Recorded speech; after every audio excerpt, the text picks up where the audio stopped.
제목이 통일 과정에서 북한교회 어떻게 회복할 수 있는 것인가에 대한 부분들을 좀 나누고자 합니다. 제안했던 것은 하나님께서 지금도 일하고 계시지만 제가 이제 준비했던 내용은 통일 과정에서 본격적으로 교회 설립이 가능해질 것들을 예상을 하면서 준비를 해갔고요. 특별히 4가지 형태로 이제 북한교회 주체들을 좀 살펴보게 되었습니다. 저는 이제 실제적인 거에 관심 있는 사람이라 사실은 2011년도에 이 부분들을 박사학위 논문 주제로 좀 이제 준비를 하다가 또 상황들이 그래서 이렇게 묵혀놨었던 건데, 지난 1회부터 또 5회까지 특별히 통일소망품 선교회를 중심으로 해서 북한교회 개척 포럼의 귀한 내용들을 이제 나눠주셔서 그 내용들을 덧붙여서 설명을 드리도록 하겠습니다. 첫 번째로 한국교회에 흡수되는 내용인데요. 이 모델은 우리 한국교회가 기존에 이제 해외 선교를 하거나 뭐 신도시 개척했을 때 뭐 그렇게 이제 할 수 있는 방식이라고 생각이 듭니다. 지하교회나 뭐 이렇게 뭐 상관없이 남한 중심의 교회들을 북한에 이식하고 북한의 교인들을 흡수하는 방식이죠. 이러한 방식은 뭐 우리 한국교회가 이미 과거에 또 지금도 이렇게 해외 선교지에서 그렇게 사역하고 있는 방식입니다. 그 현지 거부감을 좀 줄이기 위해서 뭐 복지센터라든지 뭐 병원이라든지 뭐 이런 것들을 설립하기도 하지만, 기본적으로 이 패턴은 선교사를 파송하고 그리고 현지인이나 교민을 전도하고 구체적인 이제 교회당을 설립하는 그런 형태로 이제 이루어진다고 할 수 있겠습니다. 이 모델은 이제 보통 저 같은 이제 북한 선교의 비전이 있는 개인이 이제 북한에 열리게 되면 북한의 교회를 개척하겠다, 이렇게 이제 소명받은 개인이 준비하는 경우도 있고요. 개교회가 뭐 제가 숫자는 교단별로 정확하게 이렇게 파악은 하고 있지는 못하지만 상당한 금액과 인력을 준비하는 개별 교회들이 있는 것들을 또 보게 되었습니다. 그래서 개교회별로 북한의 교회를 뭐 이런 경우에는 이제 주로 지교회나 이제 형제교회 형태가 될 텐데요. 그렇게 이제 개교회별로 준비하는 것들을 좀 보았고요. 또 교단별로 북한의 이제 교회가 북한이 이제 개방이 되거나 또 통일 과정에서 북한의 교회를 세울 수 있는 상황들이 되면 교단별로 이렇게 북한교회 재건을 준비하는 교단들이 있습니다. 저는 기독교 대한 성결교회 소속인데요. 저희 교단 같은 경우는 해방 전에 82개의 북한 지역에 성결교회가 있었습니다. 그래서 지금 이제 북한교회 재건을 원하는 우리 성결교단의 개교회들과 이 북한에 있었던 82개의 교회들을 1대1로 이렇게 매칭하는 일들을 저희 교단 북한선교위원회 중심으로 사역들을 진행하고 있는데요. 이와 같이 교단별로 북한교회 재건을 위해서 준비하는 경우들이 있습니다. 이런 모든 것들이 이제 대한민국 교회 중심인데요. 특별히 탈북민 교회 중에서는 많은 교회들이 또 북한 교회 재건을 위해서 준비하는 교회들이 있는 것들도 보게 됩니다. 그런데 구체적으로 우리 토론자로 나오신 김건능 목사님께서 2회 포럼에서 5회 포럼에서 우리 탈북민 교회 역할에 대해서는 아주 잘 설명을 해주셔서 자세히 적지는 않았고요. 특별히 뭐 통일 과정에서 초기에 군과 함께 우리 탈북민 목회자들이 이렇게 가는 내용들이나 뭐 이런 내용들이 잘 되어 있습니다. 특별히 그 한국교회 안에 탈북민 교회도 이제는 이제 한국교회의 일원이기 때문에 따로 저기 뭐 하지 않고 이렇게 한국교회 중심의 일정 역할을 한다는 정도로 이렇게 발제문에는 적어 놨습니다. 이 모델의 가장 이제 장점은 북한이 개방이 되든 또 급변 사태가 나든 가장 신속하게 북한 전역에 교회를 세울 수 있다는 것이죠. 이게 제일 큰 장점이라고 할 수 있겠습니다.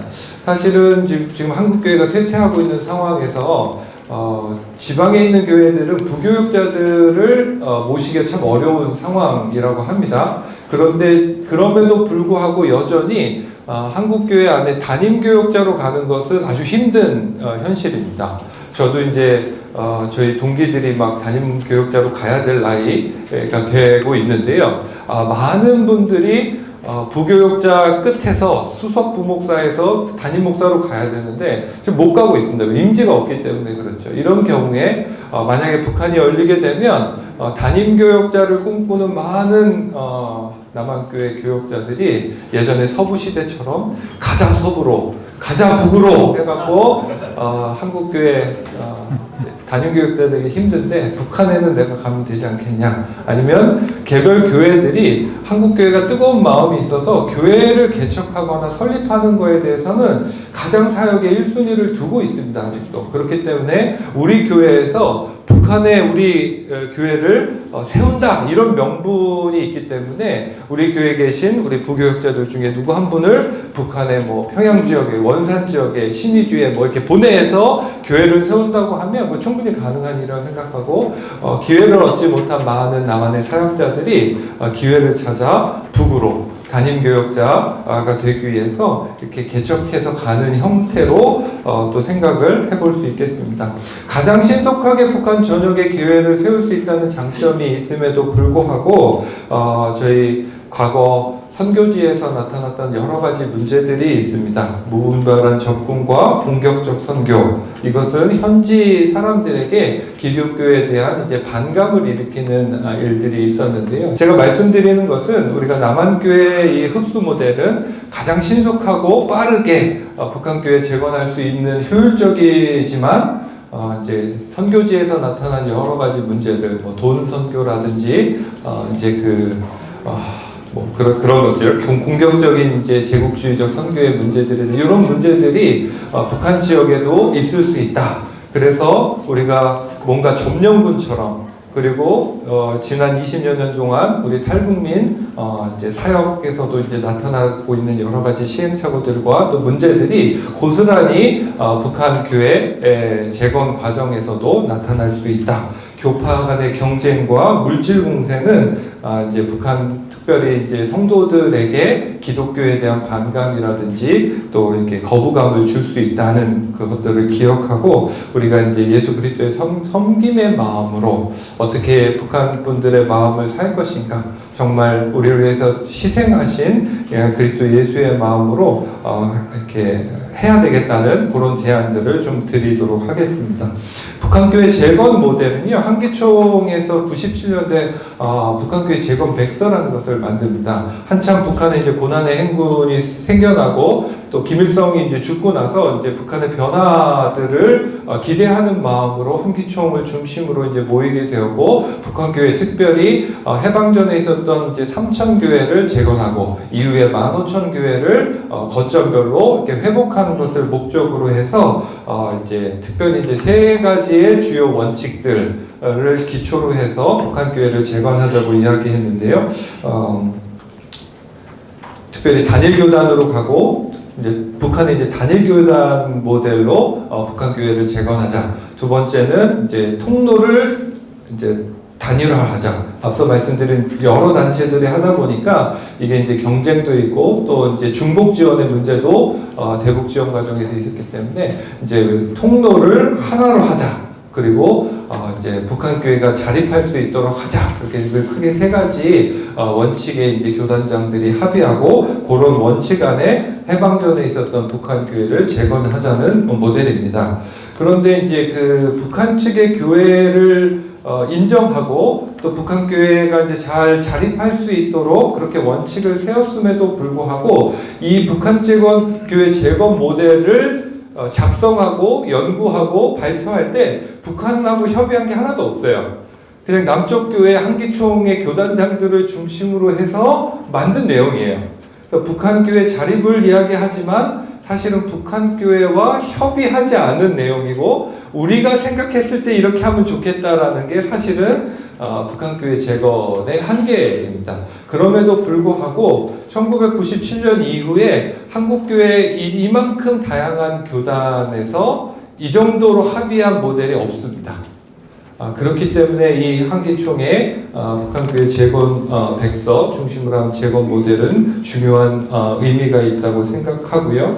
특별히 이제 여러 가지 이야기하는데, 자립에 위해서 자립 모델을 이제 이야기하면서 북한교회 재건은 북한교회 교인 중심이어야 된다라고 원칙에 이야기하고 있습니다.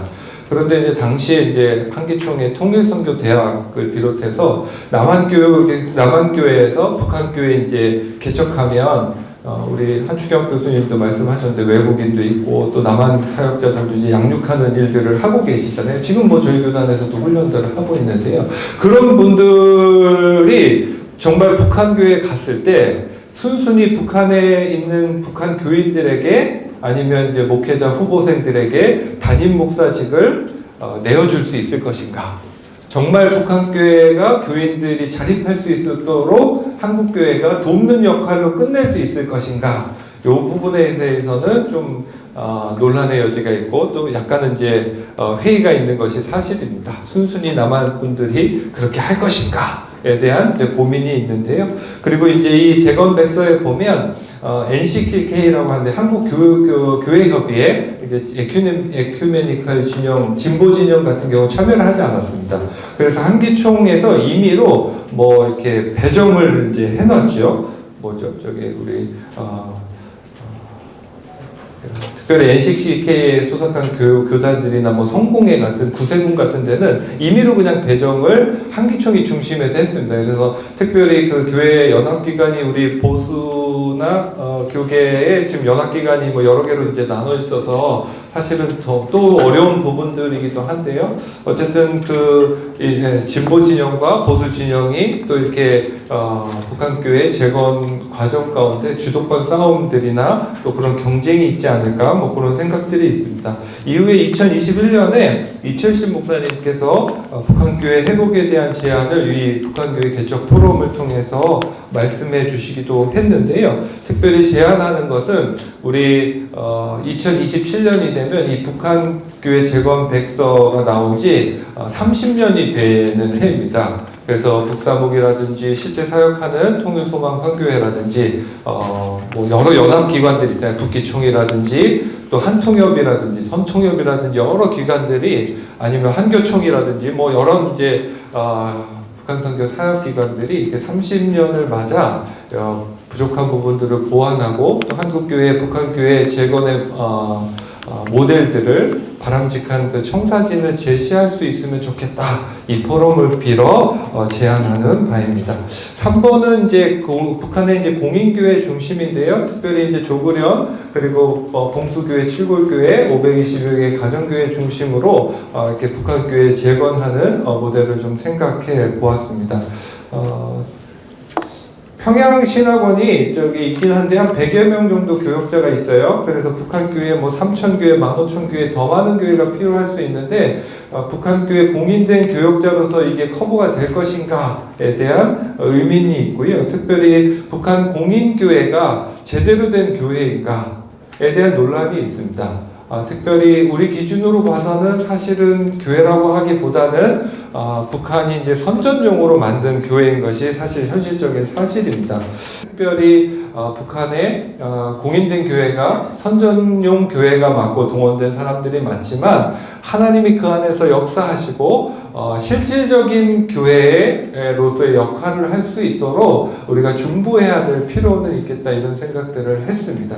어쨌든 그런 정도의 형태인데요. 지금은 북한교회 공인된 교회로 재건하기에는 숫자가 너무 적습니다. 교역자도 적고 교회도 적은 상황이죠. 그렇기 때문에 이런 부분들의 한계가 있고 특별히 이제 북한의 그 주체 사상을 비롯해서 그런 이제 체제 안에 있는 교회로서 이게 정말 교회로서의 역할을 할 수 있겠는가에 대한 의문들이 있기 때문에 특별히 북한에 있는 공인 교회들이 실질적인 복음화가 꼭 그 교회 안에서 일어날 수 있도록 또 기도해야 되는 것들이 필요하고요. 마지막으로는 이제 북한 교회 지하 교회 교인들에 대한 부분입니다. 우리 하충현 교수님 말씀하셨듯이 10만에서 50만 뭐 그거는 이제 통일이 돼봐야 알겠지요.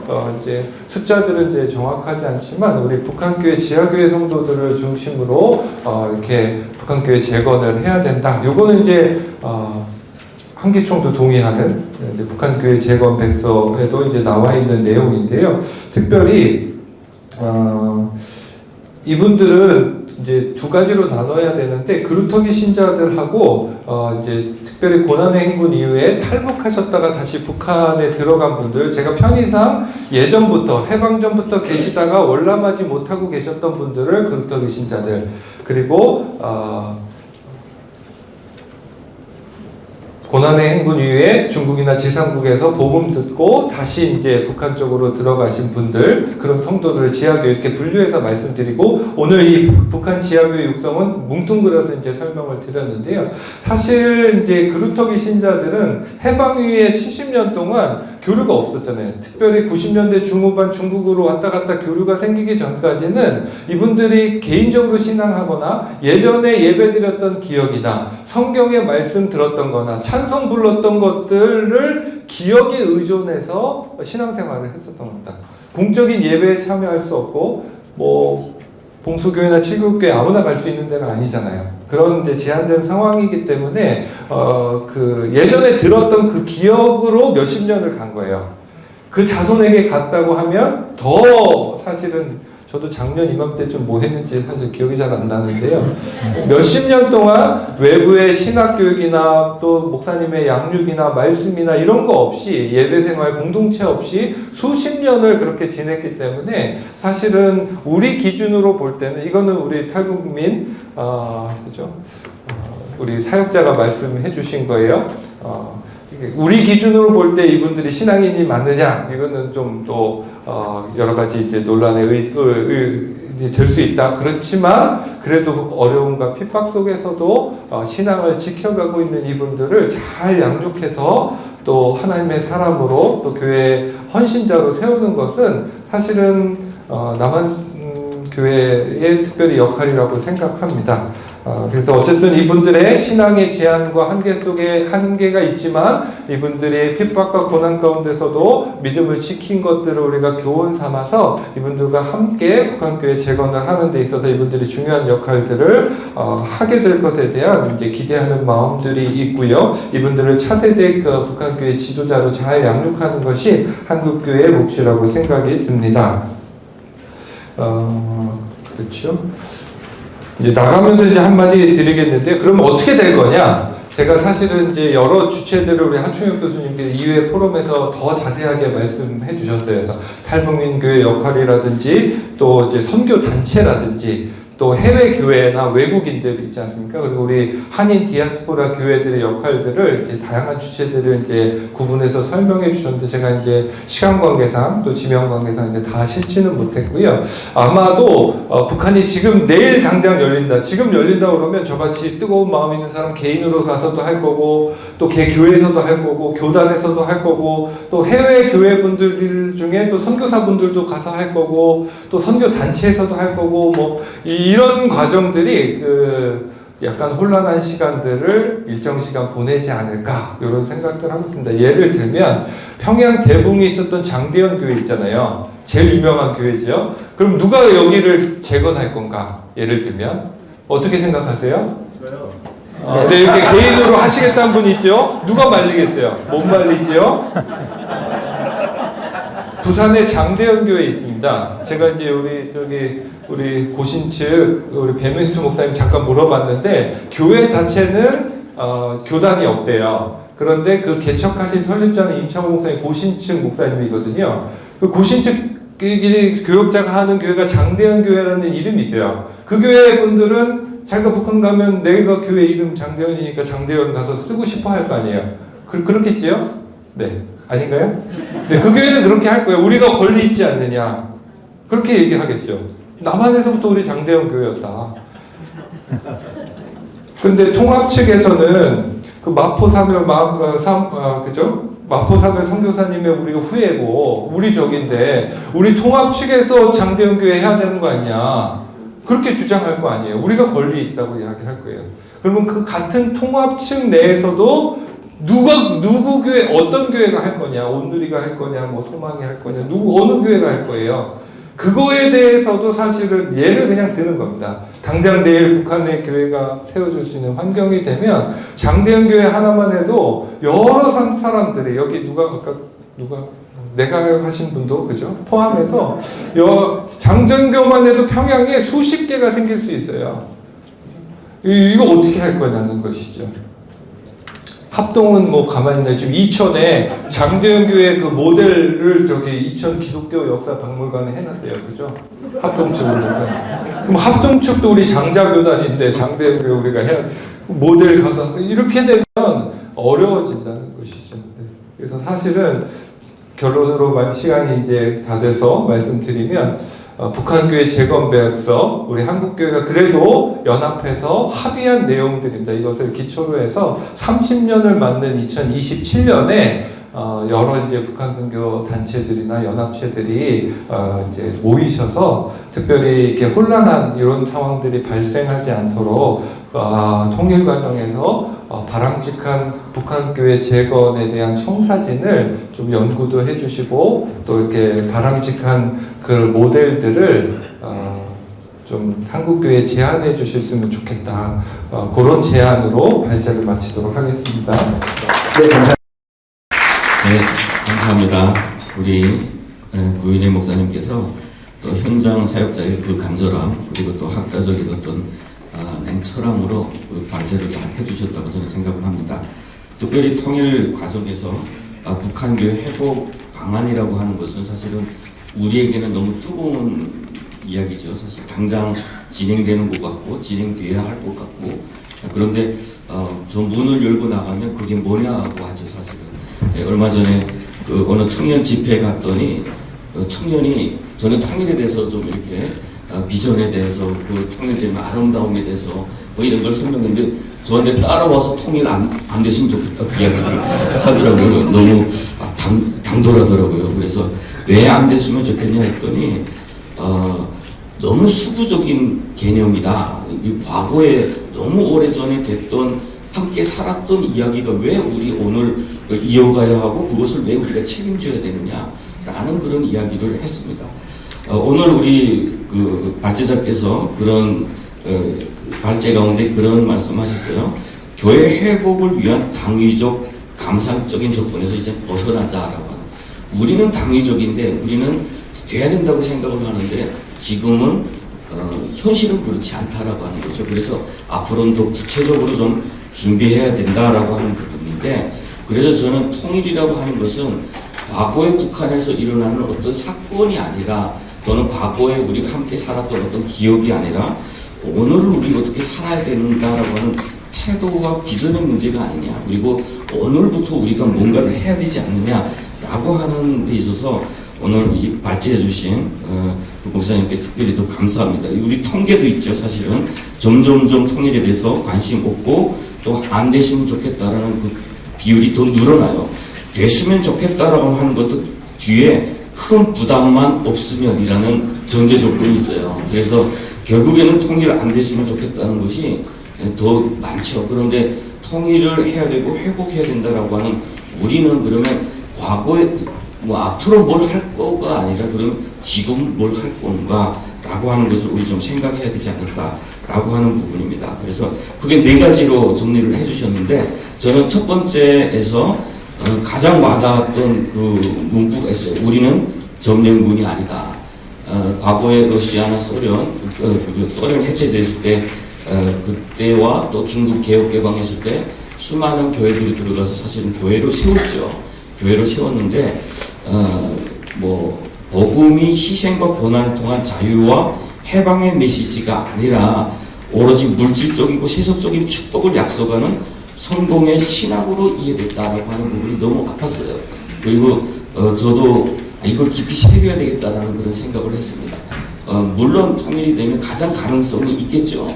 한국교회가 워낙 열정이 있었으니까요. 그간 70년 동안 기도를 많이 해왔기 때문에 개인적으로 또는 교회적으로 또는 어떤 분은 그 아버지 유훈이라고 하면서 교회 이름을 가지고 지금 기도하는 분도 계셨어요. 그래서 그런 열정을 가지신 분들이 올라가서 각자 교회를 세울 텐데 자칫하면 점령꾼이 되지 않을까라고 하는 부분 그런 우려를 우리가 좀 같이 새겨야 되지 않을까라는 생각을 했고요. 두 번째는 북한교회 재건 운동이었죠. 저희가 탈북을 97년도 했는데 한참 그 운동을 할 때에 제가 예수님을 영접을 했습니다. 중국의 선교사님 통해서 복음 그 성경 통독반에 들어갔을 때 북한교회 재건 백수가 이렇게 두꺼운 것이 있었습니다. 그래서 저는 제일 먼저 우리 지역에 돈이 얼마나 배정됐는지부터 살펴봤어요. 봤더니 1억이 배정됐는데 너무 감동됐어요. 첫 번째 감동은 이렇게 구체적으로 우리 지역까지 기억하고 준비했구나라고 하는 것이 감동이었고, 너무나도 그 북한 전역에 다 이렇게 체계적으로 돼 있다라고 하는 게 감동이었어요. 근데 와서 보니까 그것이 결국은 많은 교단, 한국교회 전체의 바람은 아니었구나라고 하는 것이 좀 아쉽고요. 또 그것이 당장 통일되지 않았다. 그리고 한기총 내부의 문제, 그런 것 때문에 이어지지는 않은 그런 아쉬움은 있습니다. 물론 발제자께서 말씀하셨어요. 북한 교회는 여기서 제외됐다라고 말씀하셨는데 저 개인적인 입장에서는 제외할 수밖에 없지 않았을까. 그 저구련이라고 하는 단체가 과연 북한 기독교를 대표하는 단체냐 아니면 정부 기관이냐라고 하는 부분에 있어서 그 관점 때문에 그랬을 거라고 저는 생각을 하고요. 그 우위는 한국교회가 당장 일어날 수 있는 어떤 북한의 문제를 대비해서 뭔가 하나가 됐었다라고 하는 거기에 의미는 있는 것 같아요. 그런데 앞으로 통일되면 정말 이렇게 준비를 했어도 이루어질 것인가라고 하는 의문이 있는데, 사실은 저는 통일이라고 하는 그 전제 조건이 우리는 늘 생각하기를 붕괴, 체제 붕괴라든가 혼란됐을 때 우리 준비를 생각을 하다 보니까 그러면 각자 올라갈 거야. 우리가 준비해도 우리 말 듣지 않을 거야. 라는 어떤 그런 우려가 있어요. 그렇지만 통일은 그 방식이 아닌 어떤 체제 전환이라든가 정부가 갑작스럽게 교체가 돼서 개혁개방 방식으로 올 수도 있을 것 같다고 저는 생각을 하는데요.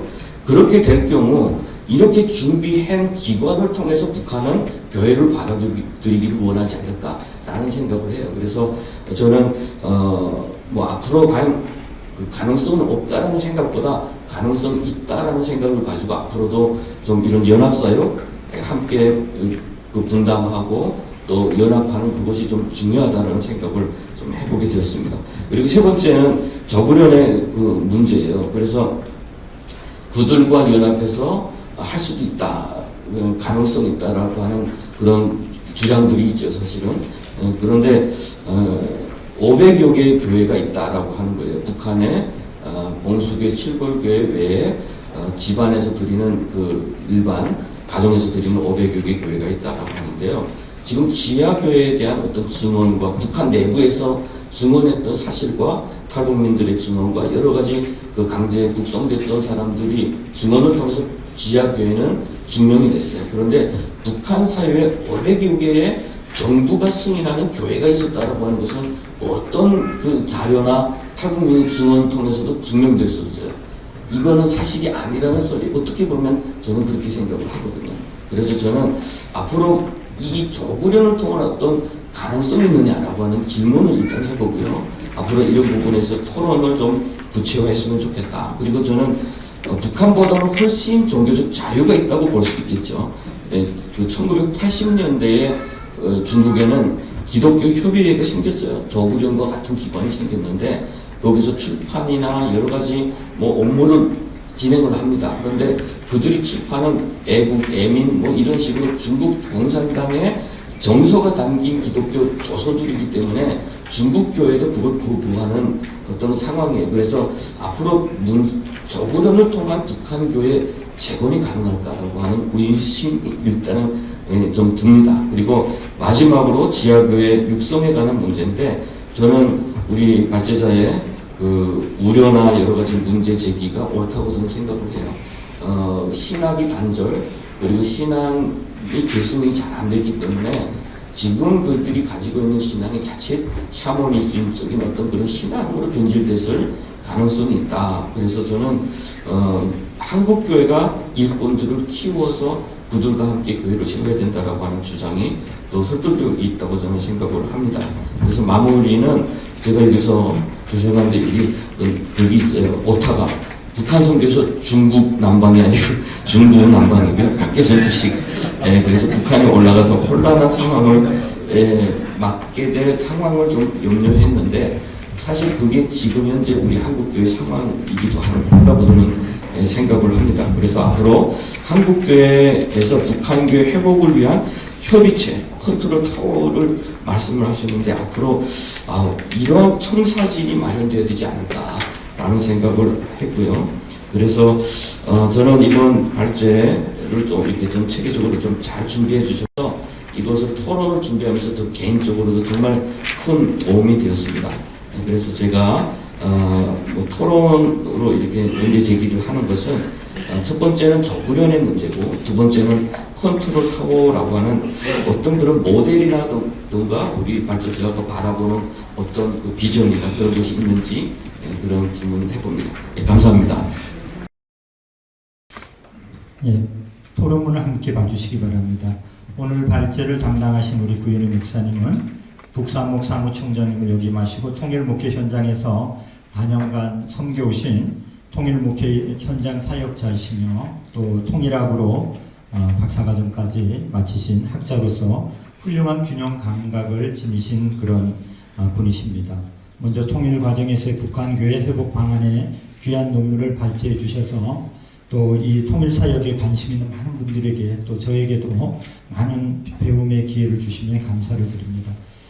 세계 정세가 최근 들어 정말 너무 불안정하고 이러다가 세계에 정말 대전이 일어나지 않을까 우려스러울 정도로 불안정해 가고 또 북한 3대 세습 정권도 이제 남과 북의 통일의 이런 것들을 아예 방향을 바꿔가지고 전쟁 중인 두 적성 국가로 이렇게 규정을 하면서 대립의 각을 세우고 있고 또 남한 정권도 또 거기에 강대강으로 맞서고 있기 때문에 통일의 그런 사항들이 점점 멀어지거나 불투명해지는 건 아닌가 이렇게 우려되기도 합니다.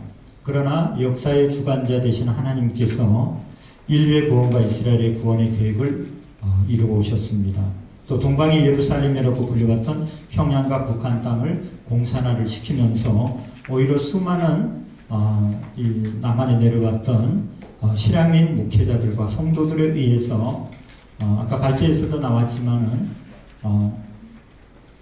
이 전쟁이 일어나기 전에 북한의 교회가 남한 교회의 거의 한 3배 이상의 한 3.5배 정도의 그런 교세를 가졌는데 오히려 이렇게 전쟁을 통해서 수많은 분들이 이렇게 피난 내려오시면서 오히려 남한 교회는 폭발적으로 한 800여 개 교회가 지금은 뭐 적게 봐도 한 5만 5천에서 6만 정도 이 정도의 교세는 엄청난 성장과 부흥을 해서 세계가 부러워할 수 있는 그런 갈목할 만한 성장을 했고 또 이렇게 하나님이 남한 교회를 준비시키면 결국은 열방을 향해 나가는 것이지만 그 열방 중에 가장 땅끝은 우리의 가장 지형적으로는 가까운 북한이지만 아마 영적으로는 땅끝이 아마 북한 땅이 되지 않을까 그렇게 봅니다. 하나님께서 그 일들을 이루어 가실 줄로 그렇게 저는 믿습니다.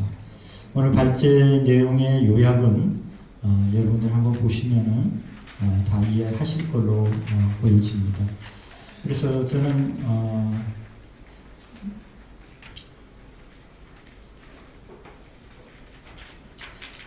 토론 및 제안에서 발제자는 다음과 같이 4가지의 질의와 2가지 제언을 좀 드리고자 합니다. 먼저 통일 과정에서 북한교회 회복 방안이라고 강론하고 계시는데 과연 어떤 통일의 모습으로 상정하고 있는지 사실 이것이 참 예측하기가 미래이기 때문에 우리가 바라는 통일과 실제로 이루어질 통일의 그 격차가 분명히 있을 수가 있습니다. 그래서 이것이 어느 통일에 따라서 여기가 어떤 형태의 북한교회 재건과 개척이 이루어질 것인가 하는 것이 직결된다라고 보여지고요. 또한 어느 단계에 따라서 통일 전에 지금 단계를 얘기하는지 아니면 통일이 이루어지는 단계인지 아니면 통일이 완성된 단계인지에 따라서도 상당한 많은 전략의 차이가 좀 있으리라고 생각이 됩니다. 그래서 어떠한 모습의 통일이냐 아니면 어느 단계의 기준에 따라서 그리고 어느 지역에 따라서 예를 들면 평양과 핵심 계층이 있는 그 지역과 조금 뭐 자강도나 양강도나 한경북도라든지 어찌 보면 우리로 치면 조금 유배지라 그럴까요? 아니면 체제적으로 조금 반감이 있는 출신 성분들이 조금 좀 충성도가 좀 어찌 보면 좀 떨어질 수 있는 그런 지역에 따라서도 상당한 좀 차이가 있지 않을까 이렇게 생각이 되는데 이런 부분을 어느 기준으로 이렇게 전략이 이렇게 지금 짜여져 있는지를 또 질의 드리고 싶고요. 또 두 번째로는요, 본 토론자는 남한 정부 위주의 흡수 통일이나 한민족 공동체 통일 방식으로의 통일을 가정할 경우에는 이상적인 북한교회 제거 및 개척 모델은 북한 지하교회 육성 모델이라고 생각을 합니다. 전통적 교회 모습보다는 초대교회와 같은 가정교회 형태의 선교적 교회의 모델이 북한 지역에는 더욱 잘 맞고 필요한 모델이라고 생각합니다. 이런 모습은 결국은 초대교회와 같은 그런 가정교회 내지 우리로 치면 셀교회 정도의 이렇게 그런 소그룹 교회가 될 수가 있으리라고 보는데요. 우리 하충영 목사님께서 설교에도 말씀하셨지만은 두세 사람이 내 이름으로 모인 그곳에 성령님께서 함께 하시고 그곳이 바로 교회의 모습이다. 그러면은 가정도 작은 가장 기초 단위의 교회가 될 수 있고요. 가정이 두세 가정만 모여도 아주 그 훌륭한 로컬 처치의 모양을 만들어갈 수 있다라고 보여집니다. 그런 한국 교단들의 연합되지 못하고 통일 선교 전략이 부족한 현 상황을 견주해 볼 때 첫 번째 모델, 한국 교회의 흡수 모델이 이루어질 것으로 동의를 하며 가장 현실성이 있는 접근 방식이라고 생각합니다. 그러나 이 경우에도 사역지를 찾지 못한 남한 교역자들에게 북한은 새로운 기회의 땅이 될 수 있겠지만 정말 이것을 바라죠. 간절히 원하고 바라지만은 과연 북한 땅을 사도행전 1장 8절에 오직 성령이 너희에게 임하시면 너희가 권능을 받고 예루살렘과 유대와 사마리아 땅끝까지 이르러 너희가 복음의 증인 될 것을 말씀하셨는데 과연 북한을 여기에서 성교학적으로 기독교 문화권과 또 동일 문화권과 또 유사 문화권과 완전 이제 반기독교적인 타 문화권으로 봤을 때 북한을 어떤 단계로 우리가 해석할 수 있을까? 저도 제가 여기도 세평양 순복음교회를 제가 작년까지 담임을 했습니다. 우리 이빌린 목사님께서 열방샘교회를 담임하시는데 2004년도에 탈북민 전문교회가 3군데가 세워졌습니다. 강철호 목사님이 담임하셨던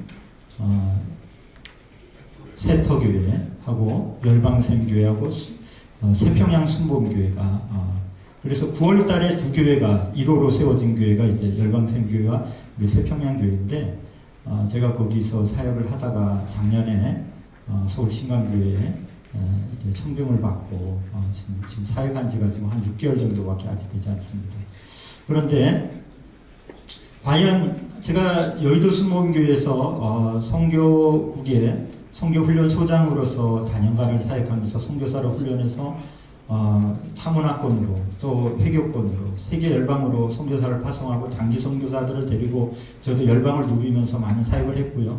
남미에서도 선교사로 사역을 했지만은 정말 남미를 지역적으로는 땅끝이라고 얘기하지만은 제가 탈북민 사역을 정말 이렇게 여의도에서 명령을 받고 이렇게 경험하면서요. 정말 다르구나. 어쩌면 같은 문화, 같은 언어, 같은 혈육을 나눴으니까 그래도 좀 공통점이 있으리라고 생각했는데요. 제가 이분들을 경험하면 경험할수록 같은 말을 하는데 소통이 안 되고 같은 생김새인데도 이렇게 다르고 제가 그래가지고 개척 사역 하다시피 이 탈북민 사역을 하면서요. 지금 전도가 점점 가면 갈수록 정말 어렵지 않습니까? 그래서 새신자를 전도해서 양육하는 것을 저는 전전장작이라고 얘기했는데 진짜 기존의 성도를 불붙이는 것을 마른 장작에 불붙이는 거, 그 다음에 탈북민 사역은 언장작 불붙이는 거다. 제가 이거는 인간 감당할 수 없을 거라고 생각할 정도로 어려웠습니다. 그런데 과연 이런 기대를 하는 것이 상당히 희망적이고 감사하긴 한데 과연 그 회교권보다도 만만치 않은 그 지역을 우리가 동일 기독교 문화권에 있던 이 서부 개척 시대에 그런 환상을 가지고 가서 이것이 현실적으로 가능할 것인가? 좀 희망은 할 수 있지만은 너무 감상적인 접근이 아닐까, 이것을 한번 질의드리고 싶고요. 그 다음에 세 번째, 북한교회 재건 모델은 과거에 북한 지역에 재건하는 지역교회의 성도가 없기에 건물을 건축하는 상징성 외에는 개척하는 것과 별반 차이점이 없기에 북한 교회적의 범주 안에서 동시에 추진되어도 무방하다고 생각합니다. 어차피 교회는 건물이 아닌 그리스도 예수를 주로 예배하는 성도가 위주가 되어야 되고 후에 건물을 필요하기에 북한 교회 성도들을 양육하고 사명자들을 신학 교육하여 사역자로 길러내어 사람을 키우는 것이 선행되어야 된다고 생각이 됩니다. 그러므로 먼저 사람을 길러내야 되고 준비된 사람들이 들어가야 됩니다. 그것은 철저히 통제돼야지 국내의 동일 문화권에서도 개척하는 것이 너무나 어려운 때인데 무조건 한 상을 가지고 들어가는 것은 조금 제고해야 되고 가장 여기서 사역을 성공적으로 훈련된 사람들이 전문가들이 훈련을 받고 들어가야 된다 그런 생각을 합니다. 발제자께서 네 번째 제언하신 것 중 북한 교회 중심 모델과 북한 지하교회 육성 모델을 설명하시면서 성령님의 사역에 대해 기대를 하고 있습니다. 이같이 말씀하신 근거에 대해 좀 더 구체적으로 말씀해 주시면 감사하고요.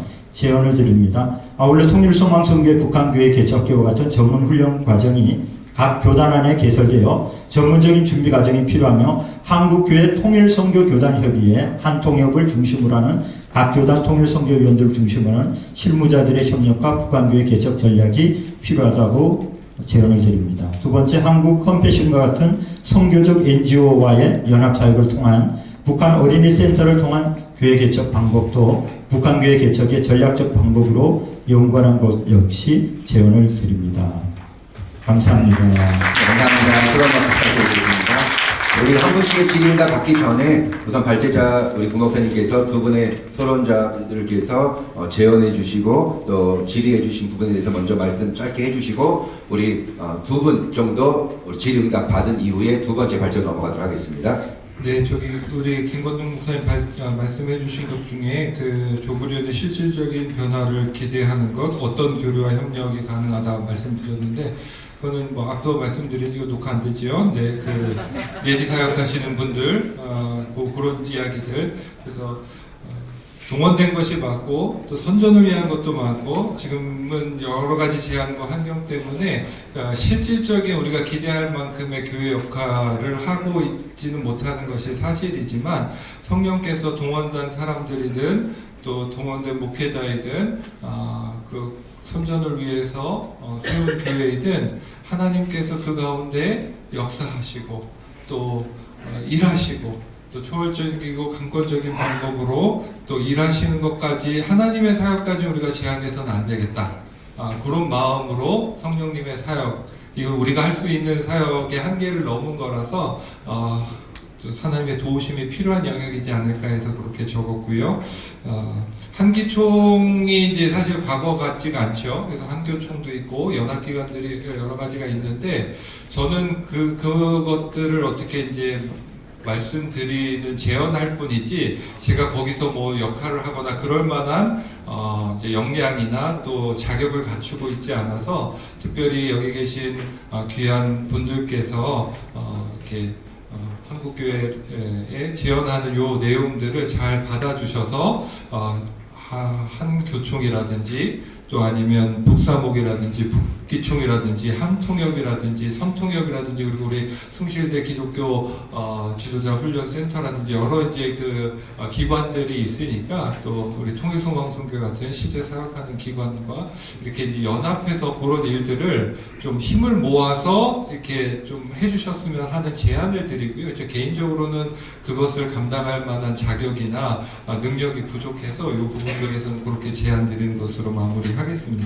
우리 박상식 목사님 말씀해 주신 것들은 어떤 통일의 모습이냐? 크게는 두 가지인데요. 급변사태냐 아니면 점진적이냐, 요거 이제 두 가지가 제일 큰 모델이라고 할 수 있겠습니다. 저는 우리 박상식 목사님이 한민족 공동체 통일 방식이면 이제 점진적인 거죠. 왜냐하면 이제 통일 과정에서 이렇게 남북 연합 단계를 이렇게 상정하고 있는 우리나라에서 사실은 지금껏 공인된 이제 남북 통일 방식입니다. 이런 경우에 있어서는 저희가 발제에서는 다루지 않았지만 해외 교회라든지 그러니까 점진적 개방을 통한 이제 북한 교회 재건 모델 같은 경우는 해외 교회라든지 아니면 디아스포라 교회 그리고 북한의 공인된 교회가 아무래도 북쪽에 공인된 채널로 협력을 할 수 있기 때문에 그분들에 대한 역할이 더 커질 거라고 생각하고요.